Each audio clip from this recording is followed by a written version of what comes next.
How's it going, everyone? Marriland here. That's right, it's time for more Terraria. And it is raining in this fine world because it feels like it. Yeah, I haven't really done much since we have fought against the Eater of Worlds, but I did go ahead and make a Light's Bane.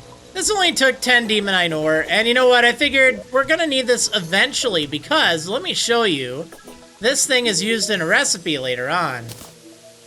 This is combined with 3 other swords that you can get later on to make the Knight's Edge, one of the most powerful weapons in the, well, sort of early part of the game.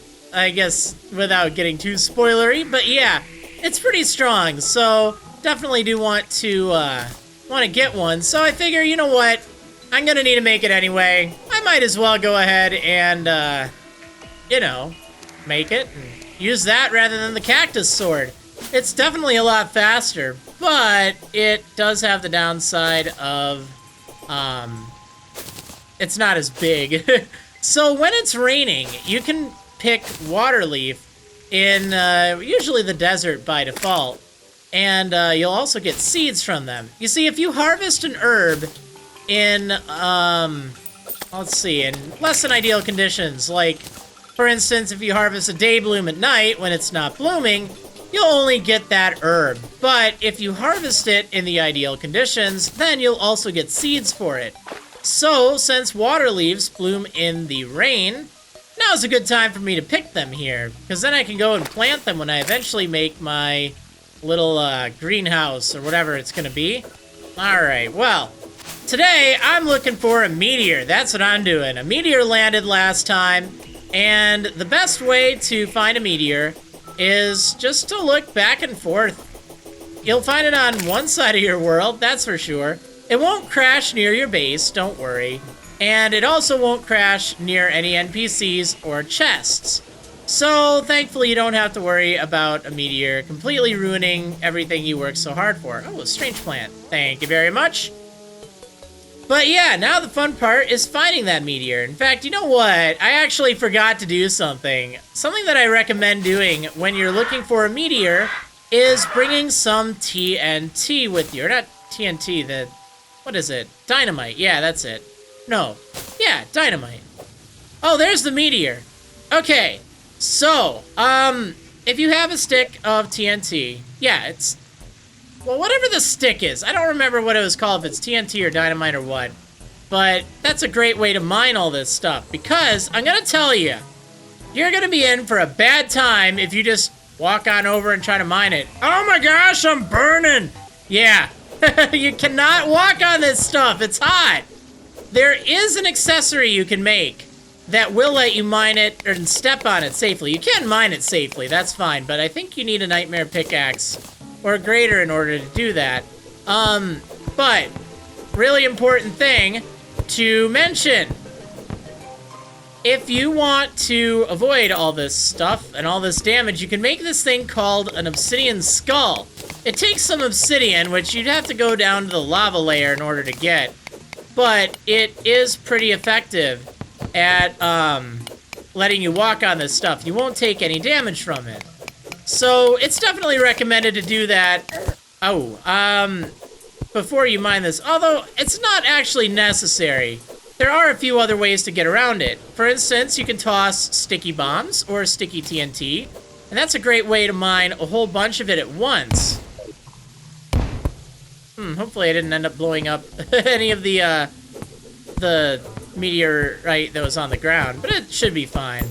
Now, if you are playing in a corruption world like I am, and you get this item called the Vile Thorn, that's pretty helpful because it lets you attack through walls, and it's great for keeping these meteor heads at bay.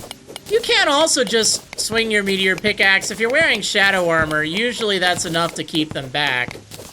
They hit hard, but they're very slow moving. So usually you're able to handle them without too much trouble. Alright, let's see. A few other things to mention. I believe you can use a hammer I don't know if this will work, but I think if you have, like, angled blocks like that... Oh, hey, out of the way there. Nope, that doesn't work. I know that there is a way you can kind of get around it. You could also just place, like, dirt and stuff around, which can be pretty helpful. Also, TNT is very nice because it lets you just, you know, blow up a rather large area of it at once. But I do recommend make it a sticky variant, just so you'll be okay. Oh, you know what? Another good idea is using some rope. You can kind of camp out on rope. Ooh. Ow, could you please not?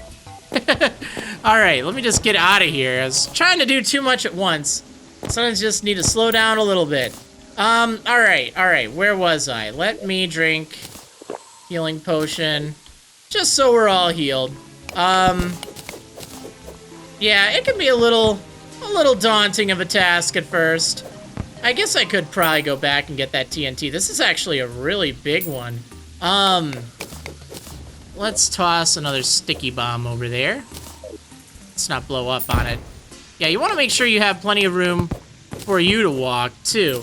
And make sure you have a weapon on the ready, so you can fight off any of these meteor heads. They give pretty good money, by the way. Also, I have an extendo grip, and that's pretty helpful because I think it lets you mine even farther away. So that's cool. So I should be able to mine this stuff, no problem. Okay, there we go. I got a layer of dirt, so I should be in a lot better shape. I can just walk on this dirt and mine some of this stuff that's in the immediate vicinity. This is a nice sized meteor too. There's lots of meteorite. Rather than make you watch me mine all of this, I think I'll spare you the boredom. I think you get the gist of it. The main importance is don't step on it because you will burn and it hurts unless you have an obsidian skull. And if you have an obsidian skull, you can just walk all over it and be just fine. Platforms work, even just standard blocks work. Out of the way, pal. Just gotta keep these meteor heads at bay. By the way, once you get the banner, it's a good idea to put that up somewhere, just so they won't hurt as much, and so you can take them out a little quicker. Let's go ahead and do that.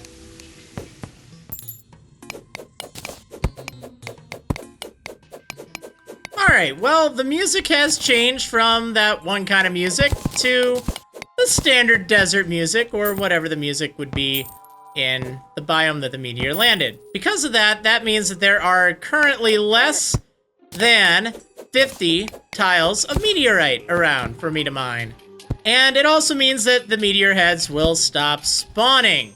Great, that's kind of what we want to accomplish. We don't have to take out every single meteorite piece, but it is a good idea to try to take out as many as you can, just because they're pretty useful. Although, as a general rule, one meteorite will get you more than you'll ever need. Oh my health is getting pretty low. Let me use healing potion there. It's not really even that effective anymore. I mean, only 50 health. We gotta find a glowing mushroom biome. Then we can start making much better potions. But for right now, it's fine. We got the potions we got from the underground skeleton guy. Okay, yeah, so I think we got enough meteorite. Let's go back to the house, and we're going to make some stuff from this meteorite. Some really cool stuff, too. Ow, darn it. Okay, let me get this. Come on. All right, let's go. Woo! Hey, nurse, what's up? Heal me up. All right, there we go. Nice.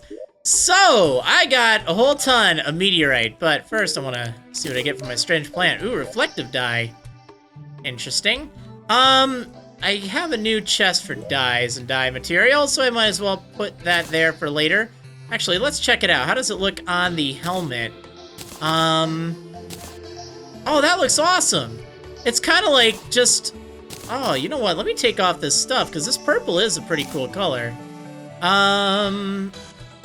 I like this. I didn't think I'd like it that much, but I do. so it just makes whatever I'm wearing, like, extra reflective. That is really cool. Because I wasn't exactly a fan of that gold. And I don't know how I feel about this cape, to be honest. You know what? Let me make the cape kind of gold. I guess that works. Okay, so, yeah, we have a ton of meteorite. And I don't think we even need the meteorite itself or anything, unless we want to, like, build with it. Yeah, you can make meteorite bricks, which can make really cool-looking meteorite furniture, but as a general rule, you're just going to want to make a ton of meteorite bars. And that only takes a furnace. And, like, I got 547. That was a pretty big meteor. But as a general rule, you'll get 300, no problem. So let's make a stack of 99 meteorite bars. Look at all this stuff you can make. And this isn't even all of it. There are a few other things. For instance, if we open up the ores and ingots, we can make lightsaber things. Yeah, we can make these things called Phaseblades. If you have 10 of a certain color of gem, and then 15 meteorite bars, you can make a Phaseblade, which is kind of like a lightsaber, and it looks really cool. I'm gonna make a yellow Phaseblade, actually, purple. With this shadow stuff, that looks so good. Massive purple Phaseblade. This thing is enormous. So we don't really need the Light's Bane anymore, to be honest, because we got this. Wow, wow, wow. I love it. It doesn't auto swing, but it's really good. It has a default of like 21 melee damage, which is great. If you have shadow equipment, it also, you can swing it very fast. So it's a good sword at this point in the game. And yeah, you can make them of all different colors. It just takes 10 of a certain gem, and then you'll be able to make it. Let me put away this Light's Bane, and let me also quick stack. Oh, you know what? I got waterleaf seeds now. Yeah. All right, what other kind of stuff can I make? Well, I can make some more cool things with this meteorite. So, the meteor ham axe. Very, very, very useful. 20 meteorite bars, so it's not that bad. But oh, it's shameful. It's actually not that bad because we're not going to be using it for attacking, and the extra size, I don't know, maybe it'll help. But yeah, the Meteor Ham Axe functions as both an axe and a hammer. You can use it for both purposes. So, I don't need to carry around this wooden hammer anymore, and I don't need this tungsten axe. Although I should probably just sell the tungsten axe because I think I can get a little bit of money for it. Yeah, 10 silver, not too bad. But yeah, this will work for both purposes. So that is just great. I love it. I love it. But probably my favorite set of things would be the meteor helmet, meteor suit, meteor leggings, and the space gun. Yeah, so for 45 meteor bars, you can make the full meteor set. And I definitely recommend doing this if you're at all interested in being awesome. And then, oh, I need one more. I think you need 100 bars, meteorite bars, in order to make, like, everything. But you'll probably want a little bit more. I mean, I have plenty of meteorite left over. I should really just craft up a bunch. Okay, there we go. That's fine. All right. Oh, whoops. Space gun. Yeah, there we go. So, this stuff is really awesome. Let me go ahead and equip it. I can just right-click to quickly do that, just in case you're wondering what you're doing. So, actually, let me first remove the space helmet. We don't have a full set right now, or meteor helmet. So the space gun is awesome. You shoot it, and it fires, like, a little laser. And it takes, let's see, 7 mana, but it's very fast, 21 power, so it's a great magic spell at this point in the game. Yeah, it's a magic weapon, not even a ranged weapon. So that's pretty cool.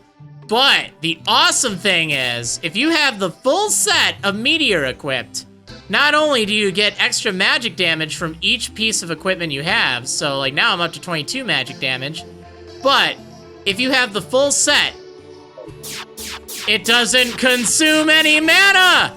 You can just shoot this thing left and right, and it's awesome because it lights stuff up, too. It is seriously an amazing weapon, and I'm such a big fan of it. It's really great. It's not as... I am so sorry for that, Bunny. I did not mean to decapitate you with that shuriken. Wow. I'm a terrible person. I need to put these things away. I don't really need shuriken anymore. I have a space gun. Oh, I thought it was a gold squirrel for a moment there. Okay, but yeah, so I probably am just going to be using this rather than the shadow equipment, even though shadow's nice and all. It's just so nice to have the space gun. It's just really good.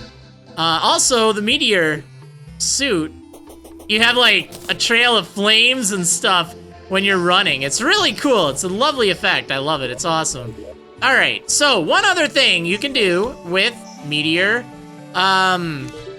Meteorite bars. Yeah, that's it. That's what I want to say. I can word, don't worry. All right. So, from your arms dealer, you're going to want to buy a whole ton of musket balls. And this is actually going to come in handy for something coming up anyway. I mean, we could always use the ammo.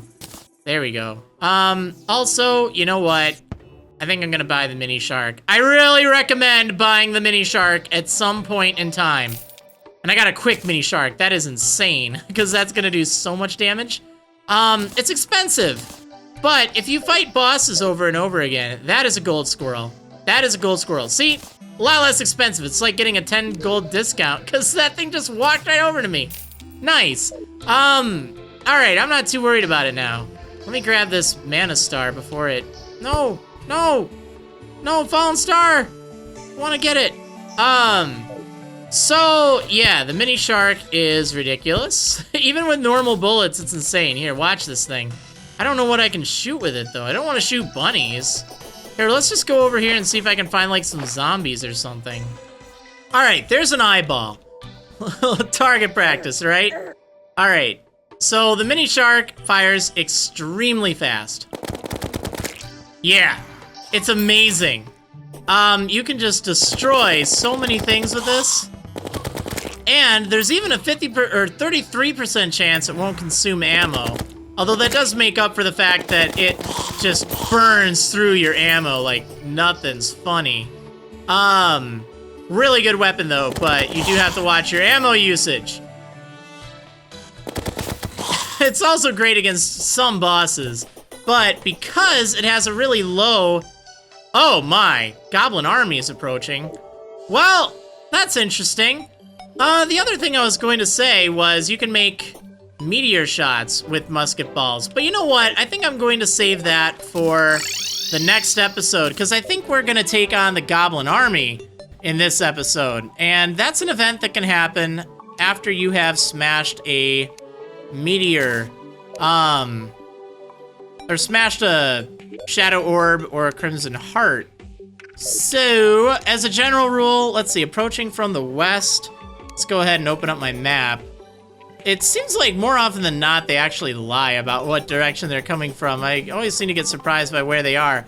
But, as a general rule, you're gonna want to be away from your villagers, because they might end up dying in this fight. So, there we go, the Goblin Army has arrived. We're gonna be fighting all sorts of goblins now. And there's a little progress bar that you can see on the bottom corner. Oh, hey there, pal. Look at all these guys. All right, you know what? It's time for the mini shark. Yeah, get wrecked. There are goblin archers. There are goblin sorcerers. There's goblin peons, which just do a little bit of damage. And there are goblin warriors, too. Oh, I've gone too far? No, I've not gone far enough. I guess they really are approaching from over here, then. Ah! Gotta build my bridge a little bit better. It's not functioning properly, darn it. There we go. Now it should work. Alright, where are they? See, that's what I mean. It says they're approaching from the west, right? That way's, you know, west? Well, why are they not here?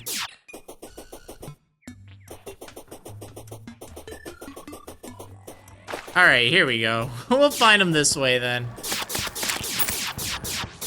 Yeah, they'll try to break all the stuff in your... Well, not all the stuff, but they will break doors in your base. And they will try to harass your NPCs. The Goblin Sorcerers there, their spells actually do shoot through blocks, so you have to be a little careful of that. If you have a space gun, you can make very quick work of the Goblin Army, because the space gun actually will shoot through a few enemies at a time. So just kind of line them up and go. Of course, if you have a mini shark, that works too, but let's face it, that's a little bit more expensive, and it also consumes ammo. Whereas a space gun, you can just fire it, no problem. Oh man, where are these guys? Alright, well, we'll just stick over here then. So once that progress bar reaches the very end, the Goblin Army will clear out and you'll be good to go. These guys drop a pretty good amount of money. I did deposit all of my money before we started the fight, which I do recommend doing, just in case you die. But they drop spiky balls, which can actually be useful in this fight if you have a moment to get into your inventory. These can be tossed on the ground, and they will then damage any enemy that walks over them. So for instance, I'm gonna toss a few there, and hey, out of the way, pals. Man, what's hitting me? There's just so much stuff going on. All right. Yeah, so often they can just be overwhelming by their sheer numbers. I'm gonna heal just because. Oh my. Yeah, but as long as you keep shooting, you should be fine. You can toss some spiky balls all around. You'll be all right. Keep an eye for any of the archers and the sorcerers, because they're probably the most threatening. Everyone else... Oh yeah, there's goblin thieves, and I guess they just kind of move pretty fast.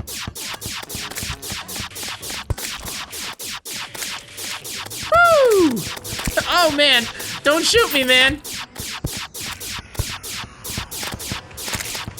Well, there is something very good about the goblins showing up. They do unlock the potential of finding an NPC while you're exploring underground. Prior to that, you wouldn't be able to find that NPC, who might be a goblin, just gonna tell you that much. And he's one of the most useful NPCs in the game, so it's definitely good to fight the Goblin Army. Alright, looks like I defeated the Goblin Army, except for a few stragglers here and there. So yeah, wasn't too bad, but it can be a little overwhelming just because there's so much stuff going on. That's one of the invasions, and yeah, there are a few different ones.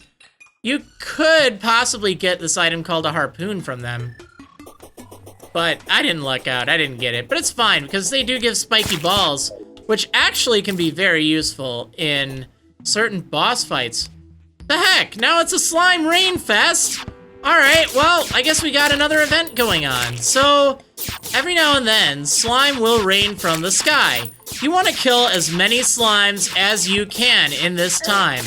I think you need... I'm trying to remember what the condition is for having the slime rain. I think maybe at least 120 health? I might be mistaken. What is that in there? Oh, nice, a gold coin. By the way, I got like 2 gold from that other thing, the Goblin Army, so that's pretty good. But yeah, if ever you get a slime rain, you'll have a lot of slime falling down from the sky, so it's a great opportunity to stock up on gel. But if you can kill, I think it's 150 slime in, well, by the time the event ends, and usually you'll be able to do that, then you'll get to fight a boss, which is great, because I wanted to fight a boss, right? Right? Yeah, definitely. Definitely. It's not actually that tough of a boss. You could fight it before the Eye of Cthulhu, and you might even be able to win. But it can be a little tricky. It does hit you pretty hard if it does hit. Alright, well, I'm not gonna make you wait through me shooting slimes, so I'll just wait until we've shot enough of them. Oh boy, there we go! King Slime has awoken! Yikes! Yeah, it's a giant slime, and this guy can actually hit pretty hard. He hits much harder than the Eye of Cthulhu, if he lands on you. He also does produce a lot of blue slimes around him. You want to try to dodge his jumps if you can. If you have some rope, that can be handy for just kind of, I don't know, getting out of the way. Because he can only jump so high. But yeah, on his third jump, you definitely want to get out of there. I think it's every 3. Or maybe it's 4. Yeah, he does a big jump like that. So just be careful. He's not too bad at this point in the game, but if you fight him earlier on, he could give you some trouble. He also can teleport closer to you. Yeah, like that. So you gotta watch out for that, because that can definitely catch you off guard. Remember that as you kill some of the blue slime around him, they will drop hearts, which will heal you. However, they can also knock you back and knock you into things and just be overall pretty annoying. He also does get a lot faster as he gets weaker. Out of the way! Ah, get out of my house! Okay, well, he has been defeated. That's good. And the slime reign has ended. Now, in the future, the king slime will spawn much sooner now that I've defeated him in the slime reign. So that's a good thing. It's just the first time it takes, I think, 150, or it does take quite a bit more before you have the Slime King show up. But yeah, it's kind of a fun event. And he also drops some pretty interesting, unique loot. I actually got a pretty good haul from him. In this case, I get the solidifier, which can be used to make slime blocks, which can be used to make all sorts of different slime furniture and stuff. Really fun if you play around with that and the painting stuff. But yeah, it's just for, you know, vanity things. The slime gun sounds powerful, right? It just squirts slime. Doesn't even damage anything. It just, like, pushes things away, which, I don't know. Ninja shirt, that's pretty cool. It's just a social piece of equipment. Or no, actually it isn't. That's right. It does have a little bit of defense, and it does increase your throwing damage.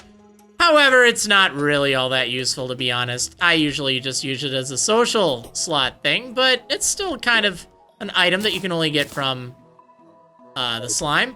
But also, looks like I did get the slimy saddle, my first rideable mount. So, remember where I put the light pad and the hook shot? Yeah, in the equipment tab, you can put this thing right there. And then, whenever you press, I think it's R by default, R for ride. Yeah, I can ride on a giant slime! Is this cool or what? Yeah! And on top of that, when I land on an enemy, it will, like, crush them and I'll kind of bounce off of them, and it's really cool. Very awesome to have this. However, you do have to keep in mind you're not completely immune to fall damage, so be careful. But, you know, you're definitely a little bit more resilient. Like, if you're just jumping like this, you're not going to run into any trouble. Not at all. At least you shouldn't, unless you jump off a cliff or something. But, you know, if your friends told you to jump off a cliff, would you? No. So you definitely shouldn't for me. How does this handle in water? Yeah, it kind of floats on water, which can be pretty good, actually, for exploring the ocean. Which, you know what? There's a part of me that wants to do, but I think we'll save that for later. But yeah, hopefully you enjoyed this episode and everything in it, because there was a lot to do with it, huh? Or a lot to do with the episode. Like, we got a lot done. Oh, here we go. There's some slimes. Let's try it out. Boom! Boom! It actually hits pretty hard at this point in the game, too.